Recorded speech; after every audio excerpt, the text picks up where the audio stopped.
জুবিনৰ নিচিনা আৰু এজন দ্বিতীয় ব্যক্তি পৃথিৱীত নাই বা হ'বই নোৱাৰে। তেওঁ ক'ব গ'লে অদ্বিতীয়।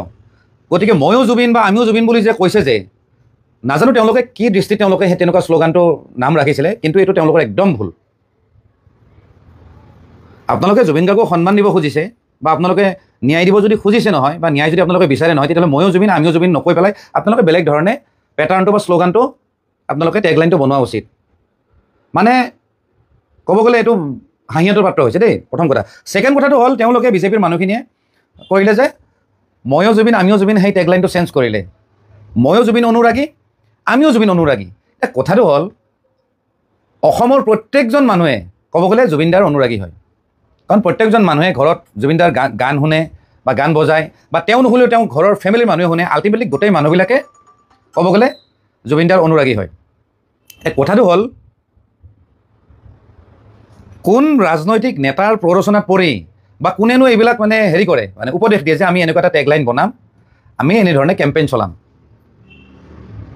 মই সেই যিকেইজন মানুহৰ নেতৃত্বত এনেকুৱা ধৰণৰ শ্লোগান বা এনেকুৱা ধৰণৰ টেগলাইন বনাই আছে, মই সেইকেইজন মানুহক এটা কথা ৰিকুৱেষ্ট কৰোঁ, আপোনালোকে যদি ৰাজনৈতিক মানে বস্তুবিলাক যদি বুজি নাপায় বা ৰাজনীতি কেনেকৈ কৰে যদি আপোনালোকে বুজি নাপায় নহয়, তেতিয়াহ'লে আপোনালোকে অকণমান ক্লাছ কৰক, অকণমান আপোনালোকে বেলেগ বিশেষ ব্যক্তিৰ পৰা আপোনালোকে শিক্ষা লওক, যাতে ৰাজনীতি কৰাৰ লগতে অলপমান যে মানুহৰ আৱেগ অনুভূতিৰ কথাও চিন্তা কৰিব লাগে, সেইখিনি কথা তেওঁলোকে জনা উচিত।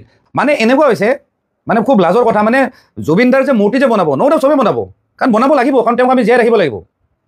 কিন্তু আমি এনেকুৱা হ'ব নালাগে তাৰ কাৰণে এখন আমি চেঞ্চৰ বৰ্ড এখন বনাব লগা হ'ব।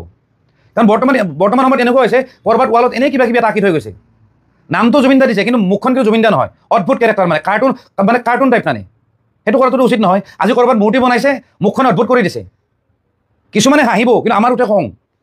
সেই বস্তুটো যদি হ'ব নাপায়, তাৰ কাৰণে কি কৰিব লাগিল? আমি এখন চেঞ্চৰ বৰ্ড বনাব লাগিল নেকি? মূৰ্তি বনোৱাৰ কাৰণে আমাৰ তোমাক চেঞ্চৰ বৰ্ড লগা হৈছে, কিমান লাজৰ কথা। গতিকে যিখিনি মানুহে এইখিনি কাম কৰিব গৈ আছে, মূৰ্তি বনোৱাৰ নামত হওক বা ক'ৰবাত তেওঁৰ নামত ছবি অঁকাৰ নামত, যাতে তেওঁৰ চেহেৰাটো যদি বিকৃত নকৰে, কাৰণ চেহেৰাটো বিকৃত হ'লে নহয় তেওঁৰ যিটো ব্যক্তিত্ব তাত আঘাত দিয়া নিচিনা হয়। সেইখিনি কাম কৰা উচিত নহয় দেই। ক'লোঁ যে যজ্ঞ কনষ্ট্ৰাকশ্যনে যিটো কাম কৰিলে সেইটো কৰাটো উচিত নহয়, কাৰণ তাহাঁত কি পাগল নেকি? তাহাঁতৰ কি মাথা মুণ্ডা একো নাই নেকি? যিখন ফেচ লৈ মানে মূৰ্তিটো বনাই আছে, যিটো মূৰ্তি দেখালে, অভিয়াছলি তেওঁলোকেতো মাৰ খাব লাগে নিয়মমতে। কাৰণ চাওক, যজ্ঞ কনষ্ট্ৰাকশ্যনে ইমান হুৰমূৰকৈ দৌৰাদৌৰিকৈ যে বনাইছে, হয়তো তেওঁলোকক বুজাব খুজিছে আমি প্ৰথম মূৰ্তি বনাইছোঁ। আৰে ভাই, একো নহয়, দৌৰত আগত গ'লে যে তুমি একেবাৰে বিৰাট একদম ৰানাৰ বা বিৰাট একেবাৰে দৌৰিব পৰা মানুহ এনেকুৱা নহয়। লাহে লাহে যোৱা, ধীৰে সুস্থিৰে কৰা, যাতে ৰিজাল্টটো যাতে ভাল হয়। প্ৰথম কথাটো হ'ল জুবিনদাই পলিটিক্স নকৰিবা বুলি অলৰেডি কৈয়ে গৈছে, গতিকে তেওঁৰ মৃত্যুক লৈ ইমান পলিটিক্স কৰাটো উচিত নহয়। আৰু দেখা পাইছোঁ দেই, অকল বিজেপি বুলি নহয়, গোটেইকেইটা দলে কিন্তু বেলেগ বেলেগ মানে এজেণ্ডা চলাই পেলাই আছে। বিজেপি আকৌ কিবা কাম কৰিব গৈ আছে, মানে ধৰক ৰেলী উলিয়াব গৈছে, যিটো বস্তু মই একেবাৰে ছাপোৰ্ট নকৰোঁ।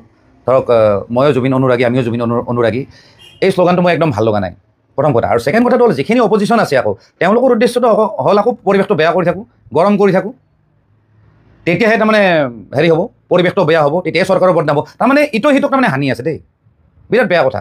মই এটা এক্সাম্পল দি আছোঁ, মই অখিল গগৈ ডাঙৰীয়া, আজি অখিল গগৈ ডাঙৰীয়া নামটো ল'ম দেই। তেওঁ কি কৰিছে, এটা সংবাদ মাধ্যমতে ছ'চিয়েল মিডিয়াত লিখিছে যে জুবিন গাৰ্গৰ মৃত্যুৰ লগত যিখিনি মানুহ জড়িত আছে তেওঁলোকক শাস্তি দিব লাগে। আৰু শাস্তিটো কেনেকৈ দিব লাগে তেওঁ কৈছে যে যদি তেওঁলোকে যদি প্ৰিপ্লেন কৰি মাৰ্ডাৰ কৰিছে তেতিয়াহ'লে তেওঁলোকক ফাঁচি দিব লাগে, আৰু যদি প্ৰিপ্লেন কৰি যদি মাৰ্ডাৰ কৰা নাই, যদি নেগলিজেঞ্চিৰ কাৰণে যদি জুবিনদাৰ যদি মৃত্যু হৈছে, তেতিয়াহ'লে তেওঁলোকক যাৱজ্জীৱন কাৰাদণ্ড দিব লাগে। এইটো হ'ল তেওঁৰ মন্তব্য।